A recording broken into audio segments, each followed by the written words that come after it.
Assalamualaikum warahmatullahi wabarakatuh. Perkenalkan, nama saya Dinda Melana Putri Sadi, NIM D02180336, kelas PKO 6A. Baik, di sini saya akan menjelaskan tentang pengertian penilaian sikap. Pengertian penilaian sikap yaitu berkenaan dengan pengembangan keterampilan sosio-emosional, perilaku sportif, kerjasama, konsep diri, dan sikap positif terhadap aktivitas fisik. Dalam aktivitas yang lebih luas, pendidikan jasmani dan olahraga terdapat tujuan pokok yang harus dikembangkan dengan domain efektif.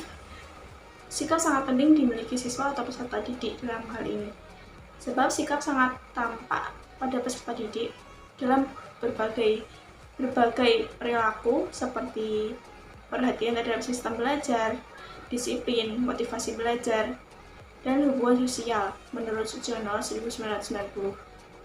Maka dari itu, sikap tidak boleh dilupakan, tidak boleh diabaikan. Sikap harus ditingkatkan lebih baik lagi pada diri peserta didik atau pada siswa. Peserta didik memiliki sikap positif terhadap pembelajaran. Guru penjas tidak hanya fokus pada penilaian keterampilan saja, tetapi harus diperhatikan dan dinilai setiap proses pembelajarannya. Pengembangan sikap peserta didik dalam proses pembelajaran sangat penting karena hubungannya antara peserta didik masa kini dengan pengembangan peserta didik di masa yang akan datang. Di sini, penilaian sikap ada yang harus dicapai oleh peserta didik, yaitu yang pertama, sikap positif terhadap pembelajaran, sikap positif terhadap dirinya sendiri, dan sikap positif terhadap seseorang yang berbeda dengannya. Dalam pembelajaran pendidikan jasmani ini, sikap serta minat peserta didik terhadap jenis kegiatan dalam pembelajaran akan berpengaruh terhadap motivasi serta hasil belajarnya. Sikap yang harus diperhatikan adalah nilai. Nilai merupakan suatu keyakinan peserta didik terhadap perbuatan atau tindakan dan tingkah laku yang dianggap baik dan buruk. Dalam proses pembelajarannya, penjas harus memiliki nilai-nilai. Yang pertama, honesty, kejujuran.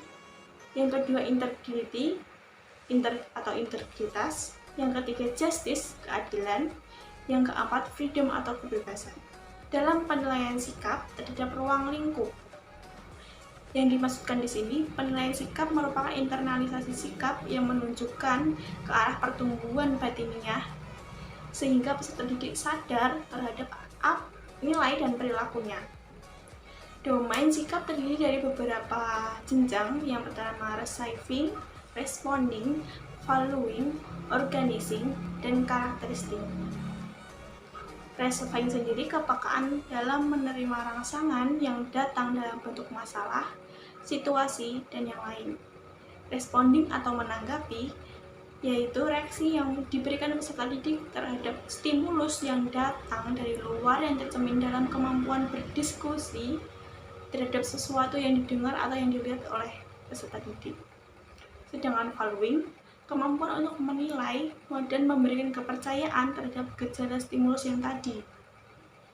Organizing, pengembangan diri nilai dalam suatu sistem organisasi terhadap suatu nilai dengan yang lain, pemantapan prioritas yang dimiliki. Karakterisasi bisa disebut keterpaduan semua sistem nilai yang dimiliki peserta didik yang mempengaruhi pola kepribadian perilaku dalam kehidupannya. Baik, berikutnya saya akan menjelaskan tentang nilai pengetahuan. Penilaian kompetisi pengetahuan dalam pembelajaran pendidikan jasmani belum serempak dilakukan karena guru masih terfokus melakukan penilaian potensi keterampilan yang dimiliki. Setelah ada kebijakan baru berupa kurikulum KPK, KTSP, dan kurikulum 2013.